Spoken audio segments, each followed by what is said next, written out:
Hello everyone. I am Mrs. Kiran Raj of Plus 2 faculty member. Welcome you all in this Kiran Scholar channel. आज फिर हम एक नए topic के साथ आपके साथ में हैं और इस टॉपिक का जो है वो नाम है वाक्य विचार। मैं आपको बताना चाहूँगी कि इससे पहले जो है वो 5-6 जो है वो चैप्टर्स कंप्लीट हो चुके हैं व्याकरण का।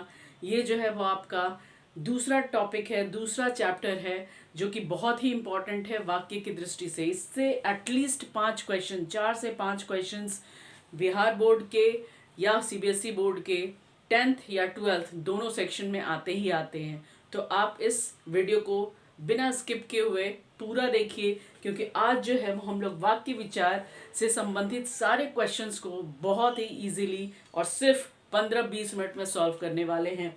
इसके बाद आप वाक्य विचार से रिलेटेड या वाक्य से संबंधित जितने भी एमसीक्यू आएंगे वो आप सॉल्व कर पाएंगे। यही इस कक्षा का उद्देश्य है कि आपको इसके बारे में पूरा नॉलेज देना, जिससे कि आपके 5 नंबर जो है वो बिल्कुल श्योर हो जाए। तो चलिए आज हम बढ़ते हैं वाक्य विचार की तरफ। तो सबसे पहले मैं आपको बताना चाहूँगी कि वाक्य आखिर होता क्या है। तो वाक्य को जानने से पहले मैं आपको पिछले क्लास में भी बताई थी कि सबसे जो है वो हम अगर हिंदी भाषा में देखें तो भाषा की सबसे छोटी ध्वनि जो है वो आपका क्या है, वर्ण है। फिर वर्ण से जो है वो क्या बनते हैं, वर्णों के सार्थक मेल से जो है वो आपके शब्द बनते हैं, और शब्द से जो है वो कुछ लोग पद बोलते हैं, और पद के वाक्य के बाद जो है वो वाक्य बनते हैं। तो ये सीक्वेंस जो है वो आपका चलता रहता है, ये सीक्वेंस आपका चलता रहता है। तो हम लोगों ने वर्ण के बारे में भी पढ़ लिया, शब्द के बारे में भी पढ़ लिया, पद के बारे में भी हम लोग पढ़ेंगे, और वाक्य के बारे में भी इस कक्षा में हम लोग पढ़ेंगे। ठीक है, तो आइए हम लोग जो है वो स्टार्ट करते हैं। तो सबसे पहले जो हम वाक्य की जो है वो वाक्य आखिर होता क्या है। तो वाक्य जो है वो आप देख सकते हो कि सार्थक शब्दों के मेल। कभी कभी क्वेश्चन, बहुत ही क्रिटिकल चीज है, आप ध्यान से समझेंगे। सार्थक शब्दों का मेल नहीं, ये भी ऑप्शन आता है, और आपका दूसरा ऑप्शन भी आता है। सब एक तो आपका दिया सार्थक शब्दों का मेल और शब्दों का सार्थक मेल, ये दो ऑप्शंस होते हैं। इसलिए मैं यहाँ पे लिखती हूँ आपका परिभाषा जब भी आएगा तो आपका इससे क्वेश्चंस भी आ जाते हैं कि सार्थक शब्दों का मेल कहेंगे या शब्दों का सार्थक मेल कहेंगे। शब्दों का सार्थक मेल, अगर ये दो क्वेश्चंस अगर आ गए आपके पास में कि जो है वो कौन सा सही होगा, तो आप डालेंगे शब्दों का सार्थक मेल। ये इसकी सही परिभाषा है, क्योंकि सार्थक शब्दों का मेल तो नहीं होता। शब्द तो इटसेल्फ अपने में सार्थक है। अगर हम बोल दें कमल कमल, ये तो सार्थक क्या है, ये सार्थक वर्णों का सार्थक मेल है, हर एक वर्ण का सार्थक मेल है, और उसी से जो वो शब्द बने हैं। तो सार्थक शब्दों का नहीं, शब्दों का सार्थक मेल, यानी कि बहुत सारे शब्द हम इस तरह से रखें क्रमबद्ध जिससे कि वाक्य का निर्माण हो, तभी जो है वो हम उसे वाक्य कहेंगे। एग्जाम्पल के तौर पे आप देखिए, एग्जाम्पल के तौर पे आप अगर कहें कि जो है वो मोहन जाता है घर, इसका हम अर्थ तो समझ पा रहे हैं, लेकिन ये व्याकरणिक दृष्टि से ये वाक्य सही नहीं है। क्यों? क्योंकि जो है वो जाता है, जो है वो क्रिया जो है वो आपका बीच में आया हुआ है, और ये कर्म जो है वो अंत में आया हुआ है, और ये कर्ता जो है वो पहले आया हुआ है। जबकि वाक्य की रचना में हम लोग देखते हैं कि सबसे पहले जो है वो क्या आता है, कर्ता, कर्म और क्रिया। क्रिया का स्थान जो होता है इस ये वाक्य की संरचना है, और वाक्य की संरचना में क्रिया का स्थान जो है वो क्या होता है, अंत में होता है, और यहाँ पे जो है वो बीच में दिया हुआ है। इसका मतलब ये इसका सार्थक मेल नहीं है, इसलिए ये गलत है। इसका सार्थक मेल कैसे होगा, जब हम पहले कर्ता को रखेंगे। मान लीजिए हमने रखा मोहन, कर्म रखा हमने मोहन, कर्म क्या हो गया इसमें, घर हो गया, मोहन घर, क्रिया ये हो गया जाता है, यानी मोहन घर जाता है, ये आपका सही सीक्वेंस है। शब्दों का जो है वो सार्थक मेल हो गया। यहाँ पे शब्द है, सारे शब्द हैं, शब्दों का तो सार्थक शब्द तो है ही। यहाँ पे सार्थक शब्दों का मेल क्यों गलत हुआ आप समझिए, सार्थक शब्दों का मेल, तो सार्थक शब्दों का, यहाँ तो ये भी सार्थक है, जाता का भी मतलब होता है, घर का भी मतलब होता है, तो सार्थक शब्द नहीं, सार्थक शब्द के जगह पे हम लिखेंगे शब्दों का सार्थक मेल, सार्थक मेल, यानी इसका मेल जो है वह यहाँ पे सही हुआ है। मेल, और मेल को आप बोल सकते हैं सार्थक मेल की जगह पे क्रमबद्ध मेल, क्रमबद्ध, क्रमबद्ध मेल या क्रमबद्ध अरेंजमेंट। ठीक है, सीक्वेंस उसका जो है वो सही होना चाहिए। कैसे होना चाहिए, कर्ता होना चाहिए, फिर कर्म होना चाहिए, क्रिया होना चाहिए, तभी जो है वो आपका क्या होगा, तभी आपका जो है वो वाक्य सार्थक सिद्ध होगा। ये चीज आशा करती हूँ कि आपको परिभाषा क्लियर हो गया होगा। तो वाक्य क्या है, वाक्य जो है वो शब्दों का सार्थक मेल है, यानी शब्दों का वह सार्थक मेल जिसमें वो सही रूप में क्रमबद्ध रूप में अरेंज्ड रहते हैं। अब आइए, वाक्य के क्या अंग हैं। वाक्य के जो है वो दो अंग होते हैं, वाक्य के दो अंग होते हैं, एक होते हैं उद्देश्य और एक होते हैं विधेय। अब ये उद्देश्य क्या होते हैं और विधेय क्या होते हैं, चलिए इसी एग्जाम्पल में हम समझ लेते हैं। इसी एग्जाम्पल में हम समझ लेते हैं कि क्या उद्देश्य है और क्या विधेय है। जस्ट मैं आ रही हूँ,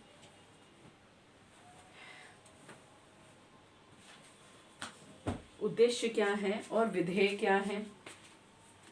where is my duster, I just don't find it. चलो इसी से काम चला लेती हूँ।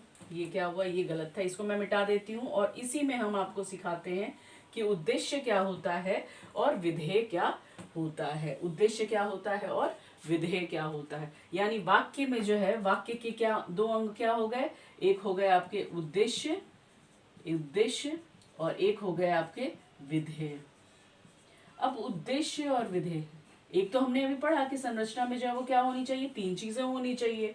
अब जो बोल रहा है कि जब ये तीन चीजें होनी चाहिए तो फिर यहाँ दो क्यों बता रहा है अंग, तो यहाँ पे बस इसी को मैं अभी आपको क्लियर कर देती हूँ कि वाक्य के जो है वो क्या होते हैं, दो अंग होते हैं। वाक्य के अंग, वाक्य के अंग कौन कौन से, उद्देश्य और विधेय। अब उद्देश्य क्या है, उद्देश्य जो है वो जिसके बारे में, जिसके बारे में, जिसके बारे में कहा जाए, जिसके बारे में कहा जाए। अब ध्यान दीजिएगा इसमें, घर जाता है, कौन घर जाता है, मोहन घर जाता है, मोहन के बारे में कहा जा रहा है, यानी मोहन क्या हो गया, आपका उद्देश्य हो गया। मोहन क्या हो गया, उद्देश्य हो गया। अब मोहन के बारे में क्या कहा जा रहा है, मोहन के बारे में क्या कथन है, जिसके बारे में कहा जाए।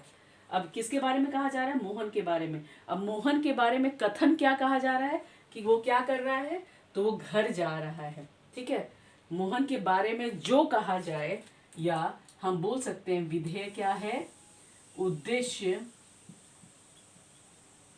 के बारे में जो कहा जाए वही विधेय है।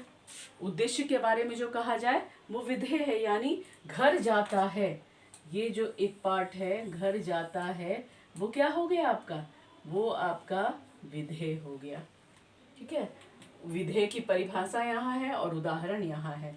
उद्देश्य की परिभाषा जो है वो यहाँ है और इसका एग्जाम्पल यहाँ है। आशा करती हूँ कि आपको ये समझ में आया होगा। अगर नहीं समझ में आया है तो हम और एक एग्जाम्पल देख लेते हैं। राम पढ़ रहा है, राम पढ़ रहा है, राम क्या कर रहा है, किसके बारे में बोला जा रहा है, कौन पढ़ रहा है, तो राम पढ़ रहा है, तो राम क्या हो गया, उद्देश्य हो गया। क्या राम क्या कर रहा है, तो पढ़ रहा है, तो ये विधेय हो गया।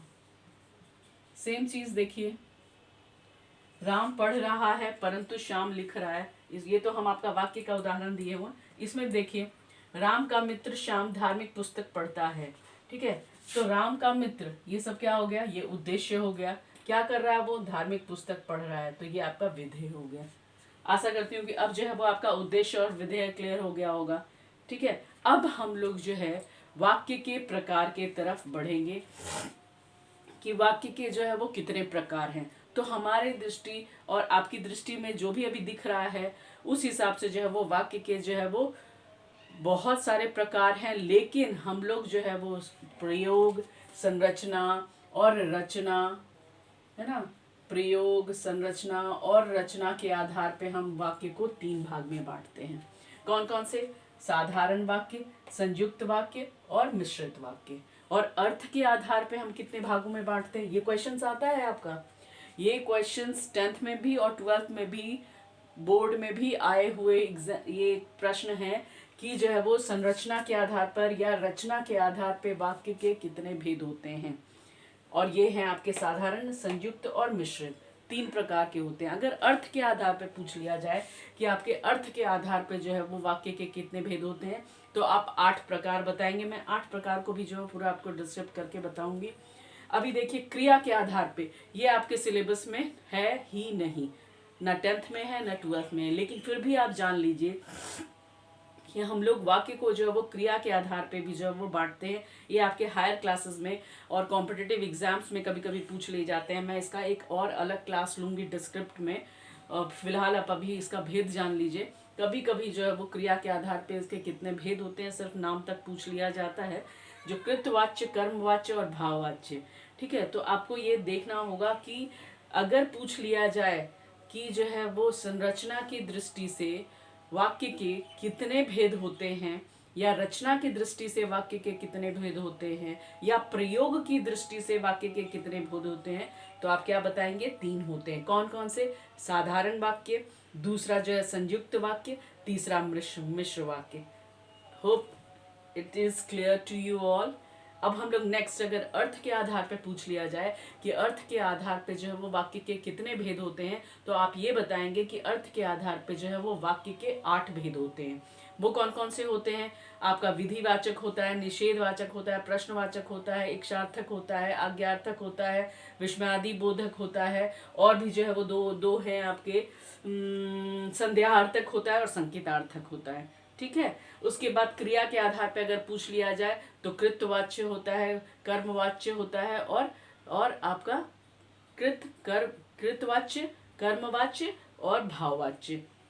इसको जो है वो हम इसके बारे में भी बताएंगे, लेकिन ये अभी आपके सिलेबस में नहीं है, इसलिए जो है वो आप इसके भेद का नाम याद रखिएगा कि क्रिया के आधार पर कितने भेद होते हैं, तो 3 भेद होते हैं। अब हम लोग जो है वो मेन फोकस जो है वो हम लोग कहाँ करेंगे? ये प्रयोग के आधार पे और अर्थ के आधार पे। कि प्रयोग के आधार पे जो है वो ये जो 3 भेद होते हैं, इसको कभी कभी क्वेश्चंस क्या पूछ लिए जाते हैं कि जो है वो कौन सा वाक्य साधारण वाक्य है, या कौन सा वाक्य संयुक्त वाक्य है, या कौन सा वाक्य जो है वो मिश्रित वाक्य है। आपको 4 ऑप्शंस दे दिए जाएंगे और उसमें से जो है वो आपको पूछ लिया जाएगा कि कौन से जो है वो साधारण वाक्य हैं, कौन से मिश्र वाक्य हैं और कौन से संयुक्त वाक्य हैं। तो अब हम लोग इस पर फोकस करेंगे।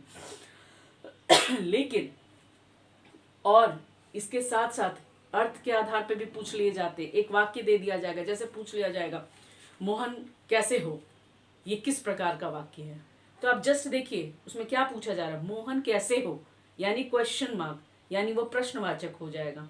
दूसरा वाक्य अगर दे दिया आपको, मोहन वहां जाओ, मतलब ऑर्डर दिया जा रहा है, या आज्ञार्थक, ये क्या हो गया, ये क्या प्रकार हो जाएगा इसका? अर्थ के आधार पे आज्ञार्थक प्रकृति के वाक्य हो जाएंगे। अगर फिर बोल दिया जाए आपको नहीं तुम ये काम नहीं कर सकते हो, तो जहां नहीं शब्द आ गया तो आप तुरंत इसको क्या करेंगे? निषेधार्थक में डालेंगे, निषेधवाचक में डालेंगे। ठीक है, अगर पूछ लिया जाए वहां लाल बत्ती जल रही है, वहां लाल बत्ती जहां लाल बत्ती जल रही है तुम वहां जाओ, तो यहाँ संकेत क्या दिया जा रहा है? अब लाल बत्ती जहां जल रही है वो वहां जाएगा, यानी वो संकेतवाचक हो गया। ठीक है, उसके बाद क्या तुम परीक्षा में फेल हो गए हो, या तुमने पढ़ाई की है?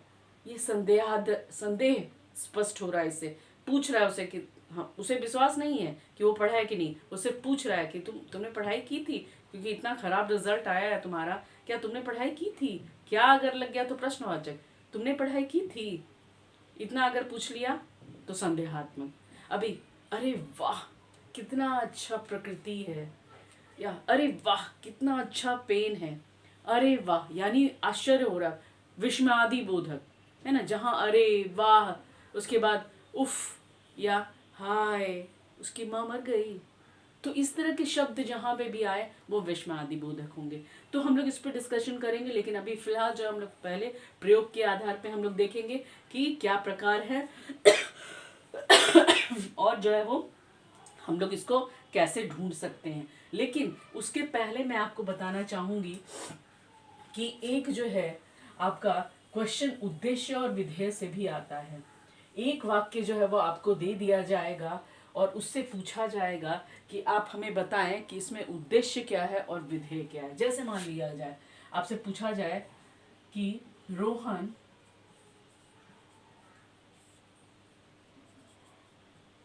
घर से निकल कर बाजार गया।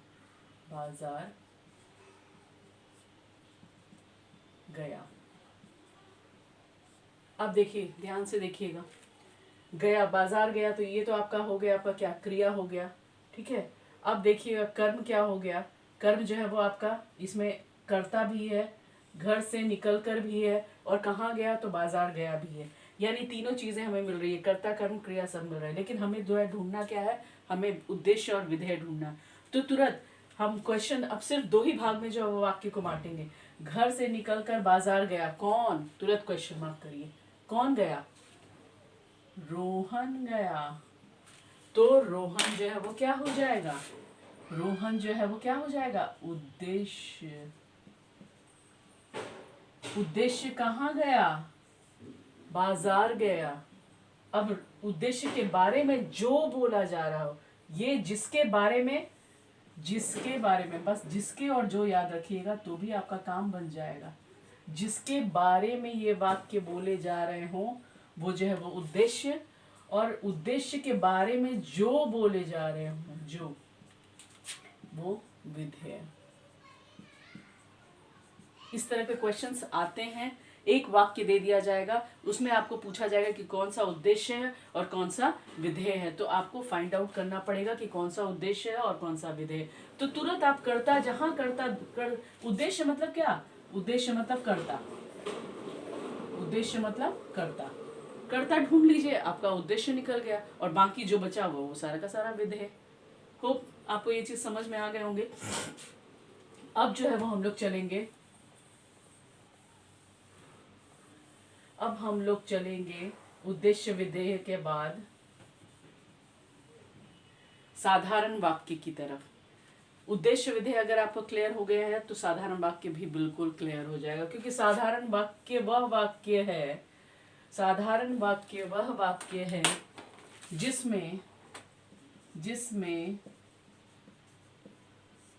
एक उद्देश्य और एक विधेय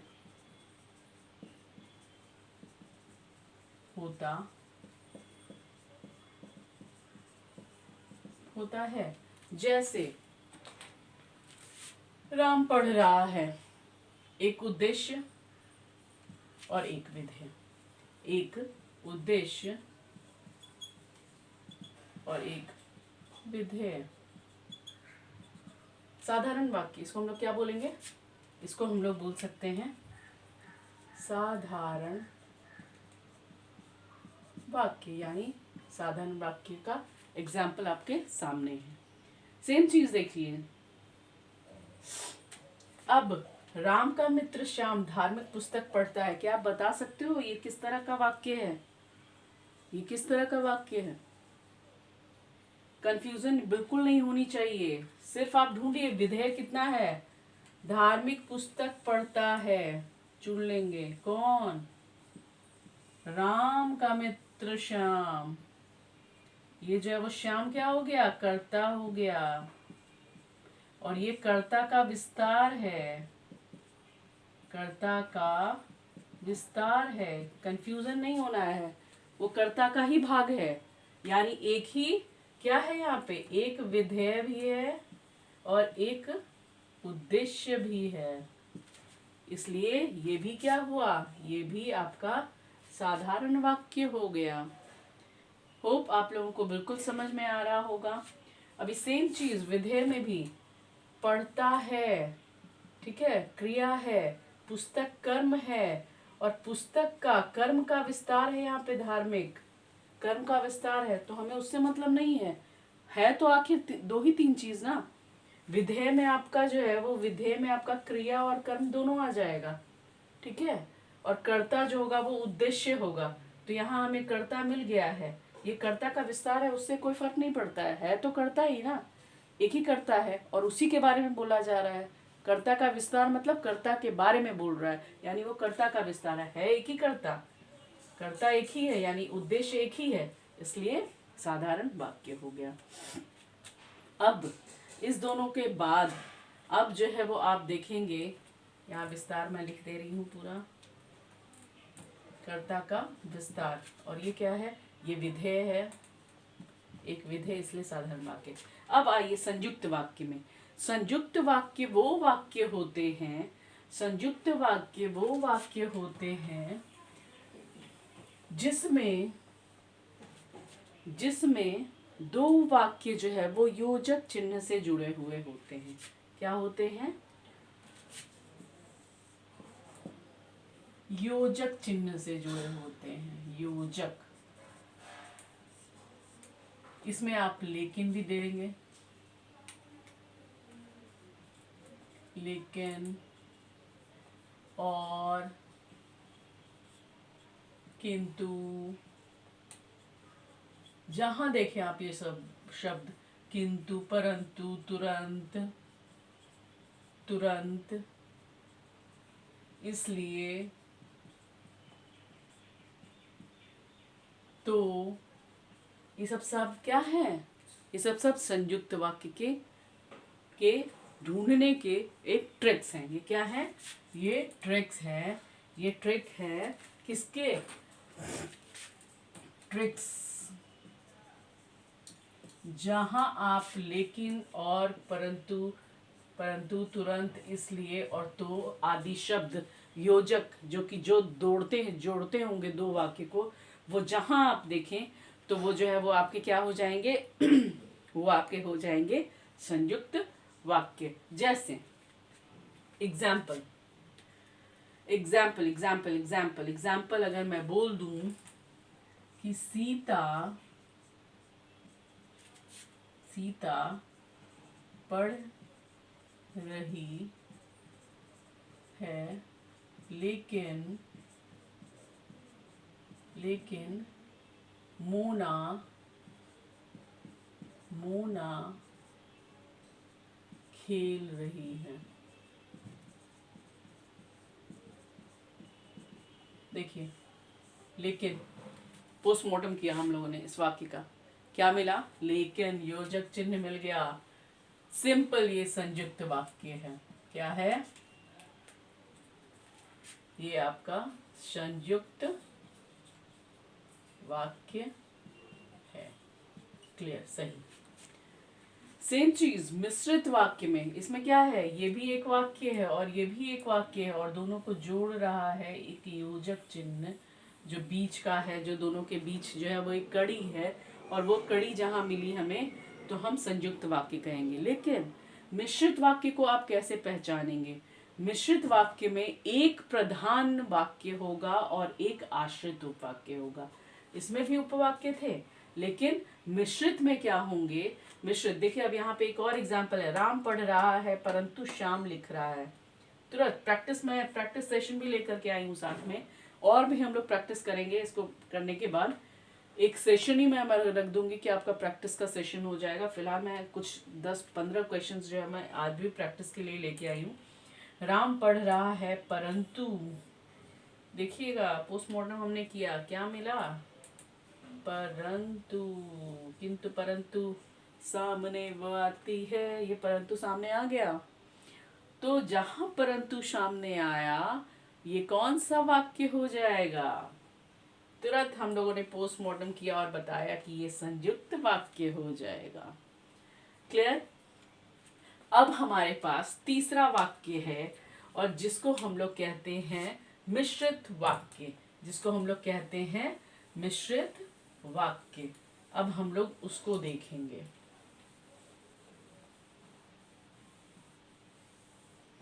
अब हमें मिश्रित वाक्य देखना है। अभी ध्यान दीजिएगा। सोहन ने कहा,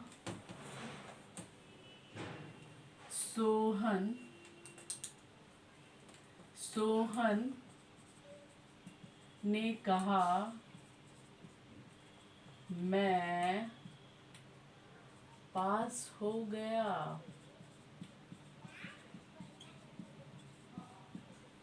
अब ध्यान दीजिएगा, प्रधान वाक्य क्या हो गया? सोहन ने कहा। सोहन ने कहा, ये क्या है? प्रधान वाक्य है। किसने कहा? कुछ तो, अगर हम कहेंगे मैं पास हो गया, तो मैं पास हो गया क्या? किसने कहा? तो सोहन ने कहा। स्टार्टिंग प्रधान वाक्य। अब ने क्या कहा?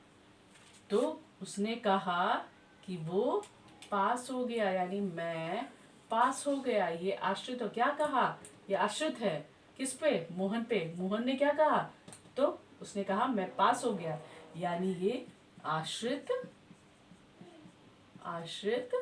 उपवाक्य है। तो जहां पे भी हमें प्रधान वाक्य और आश्रित उपवाक्य मिल जाए तो हमें तुरंत क्या समझना चाहिए पोस्टमार्टम करके? ये क्या है? मिश्रित उपवाक्य है। ये क्या है?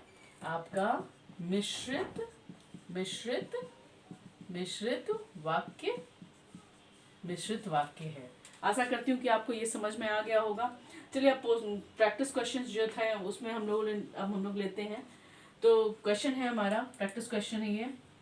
सीता बाजार गई है लेकिन रोमा स्कूल गई है। अब इसको क्या करना है? इसको बताना है कि ये कौन से प्रकार का वाक्य है।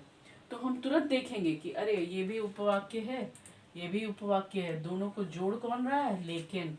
यानी ये तुरंत जो है हम संयुक्त वाक्य में बनाएंगे। अब क्या हुआ? गांधी जी ने कहा, क्या कहा? मुकी हमें सत्य बोलना चाहिए। क्या बोला उन्होंने? कि हमें सत्य बोलना चाहिए। किसने बोला? यानी प्रधान कौन है?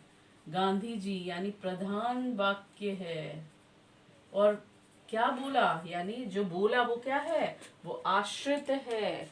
जो बोला वो क्या है? वो आश्रित है।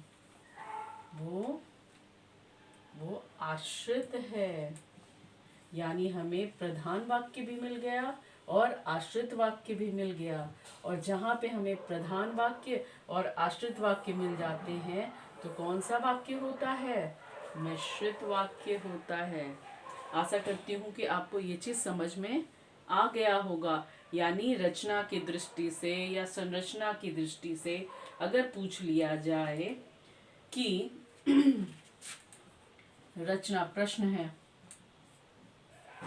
कमेंट करके बताइएगा, रचना की दृष्टि से वाक्य के कितने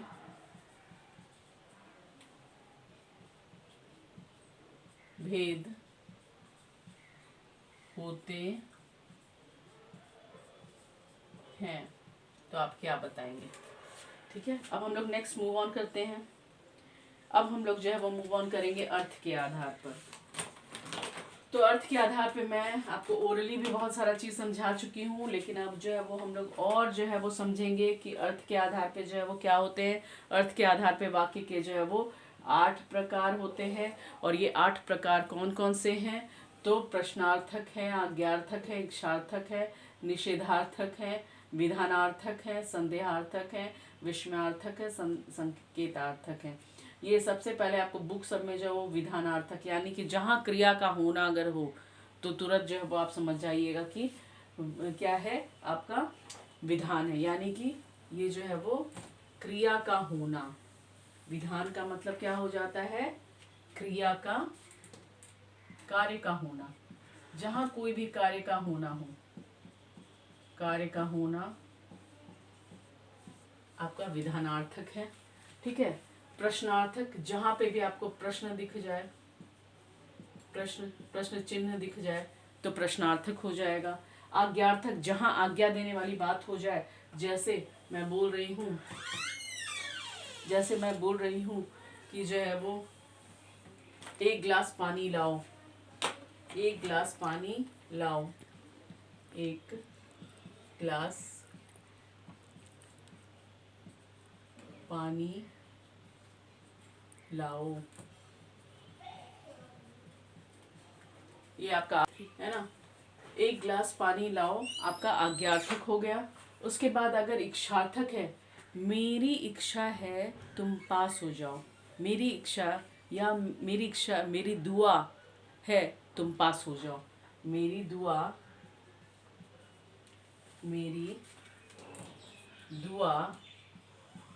है तुम पास हो जाओ, मेरी दुआ है तुम पास हो जाओ, ये आपका इच्छार्थक हो गया। ठीक है, अब जो है वो निषेधार्थक, यानी जहां नहीं वाले शब्द आए, जहां पे भी नहीं वाले शब्द आए, जहां पे भी रेड पेन रेड, हाँ, जहां पे भी जो है वो नहीं, वाक्य में जहां पे भी नहीं आए तो आपका क्या हो जाएगा, निषेधार्थक हो जाएगा। विधानार्थक मैं बताई थी कि कार्य का होना, जैसे कोई भी हो, तुम काम कर रहे हो, तुम वहां से आ गए, तुमने क्या किया, तुमने क्या खाया, जैसे कुछ भी, कोई भी वाक्य जो है वो सब जो है वो आपका आ जाता है विधानार्थक में। अब संदेहार्थक, क्या तुमने पढ़ाई की थी, तुमने पढ़ाई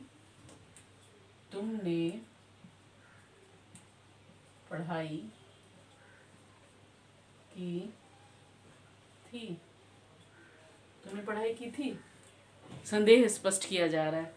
ठीक है, उसके रिजल्ट को देख करके जो है उसके पिताजी जो है अपने बेटे से बोल रहे हैं तुमने पढ़ाई की थी।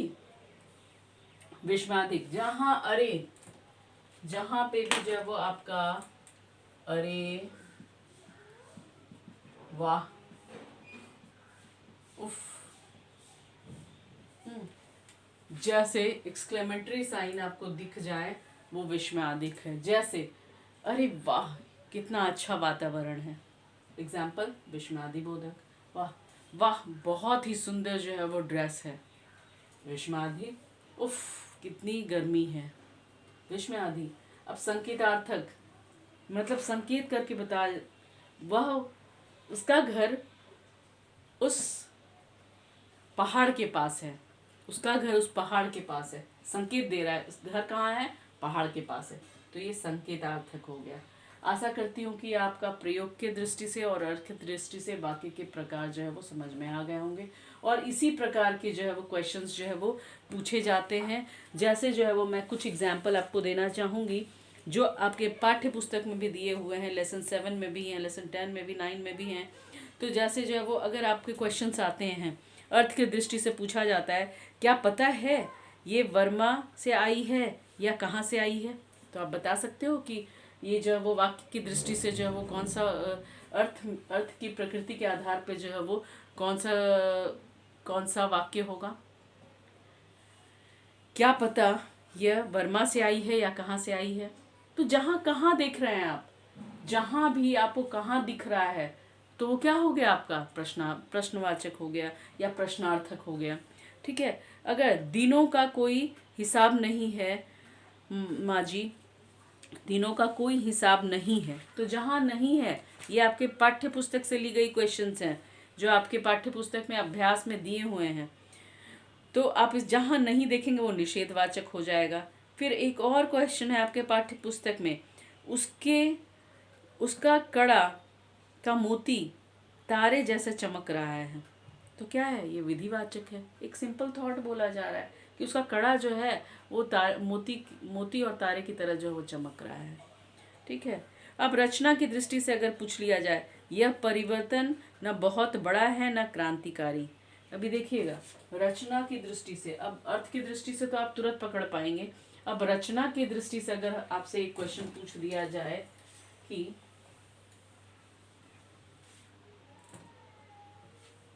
रचना की दृष्टि से अगर आपसे पूछ दिया जाए कि जो है वो परिवर्तन जो है, यह परिवर्तन न बहुत बड़ा है, यह परिवर्तन परिवर्तन न बहुत बड़ा है, कॉमा न क्रांतिकारी है, न क्रांतिकारी है। अब ध्यान दीजिएगा, यह परिवर्तन न बहुत बड़ा है न क्रांतिकारी है, कॉमा आ गया। तो जहां कॉमा आ गया यानी कि दो वाक्य हैं, है ना। अब हमें ये ढूंढना है कि कहीं ये संयुक्त है। सरल वाक्य तो आप पहले ही काट दीजिए। तो सरल तो है आपका, अगर पूछ रहा है क्वेश्चन में, अगर मान लीजिए मैं ही प्रश्न पूछ रही हूँ आपसे कि बताइए कि ये जो है वो सरल है या संयुक्त है,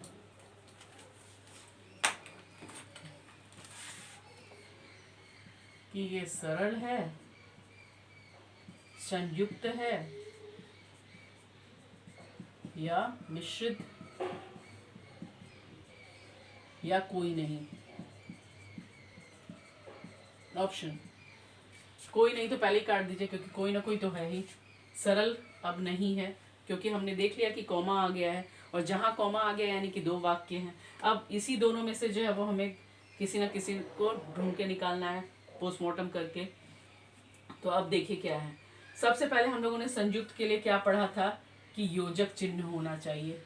क्या होना चाहिए? योजक चिन्ह होना चाहिए। लेकिन किंतु परंतु सामने वो आती है, तो यहाँ पे तो योजक चिन्ह कुछ दिख ही नहीं रहा है, तुरंत यहाँ काटिए। मिश्रित वाक्य, कोई नहीं, आश्रित वाक्य, और यह परिवर्तन न बहुत बड़ा है, ये प्रधान वाक्य, ये प्रधान वाक्य, और ये आश्रित। तो और हमने क्या पढ़ा है, जहाँ आश्रित और प्रधान का जिक्र हो तो वहाँ पे क्या हो जाता है? मिश्र वाक्य हो जाता है। Hope you will understand this topic very well. अगर आपको ये पसंद आ रहा है तो आप लाइक करें, शेयर करें एंड सब्सक्राइब करें। इस तरह के टॉपिक्स जो है अभी 10 दिन तक जो है वो आपको 2-2, 3-3 मिल सकते हैं। जब भी मैं फ्री रहूँगी, मैं आप 12th के बोर्ड के बच्चों के लिए जो है वो मैं स्पेशली जो है वो ग्रामर का जो है वो सीरीज़ जो है वो कंप्लीट कराना चाह रही हूँ, जिससे कि वो 50-60 नंबर जो है वो आराम से लेके आ जाएं। और अगर आप पाठ्य पुस्तक के क्वेश्चंस को भी पढ़ लेते हैं तब तो आप 80-90 तक ला सकते हो। इसलिए मैं हर एक वो टॉपिक को, जो क्वेश्चंस जो है वो आते ही आते हैं परीक्षा में, मैं वो सारे से जो है वो टॉपिक बनाने वाली हूँ। और अभी हम कोई भी परिभाषा पे हम लोग नहीं जाएंगे। आप भी देख रहे हैं कि मैं यहाँ पे अभी परिभाषा नहीं लिखाई हूँ, अभी टू द पॉइंट मैं बता रही हूँ, जो कि आपको इसी से संबंधित क्वेश्चंस आते हैं। जिस प्रकार क्वेश्चन की प्रकृति जो है वो दी जाती है, उसी के दृष्टि से आपको जो है वो तैयारी कराई जा रही है। इसलिए just don't forget to watch every video of Hindi व्याकरण इन किरण स्कॉलर चैनल। और ये किरण स्कॉलर चैनल इस 10 दिन के अंदर आपका पूरा का पूरा व्याकरण जो है वो कंप्लीट कराने वाला है। चाहे वो 10वीं के बच्चे हों, चाहे वो 12वीं बोर्ड के विद्यार्थी हों, वो दोनों जो है वो इससे लाभान्वित हों। आप इसको देखें, एक बार 2 बार देखें, और आप अपने एग्ज़ाम में जो है वो रॉक करके आएँ। तो सारे बच्चों स्वस्थ रहें, मस्त रहें और तैयारी के साथ ज़बरदस्त रहें। Kiran scholar is always with you. Just be there, be here, be watch, be study, and keep practicing. Thank you very much.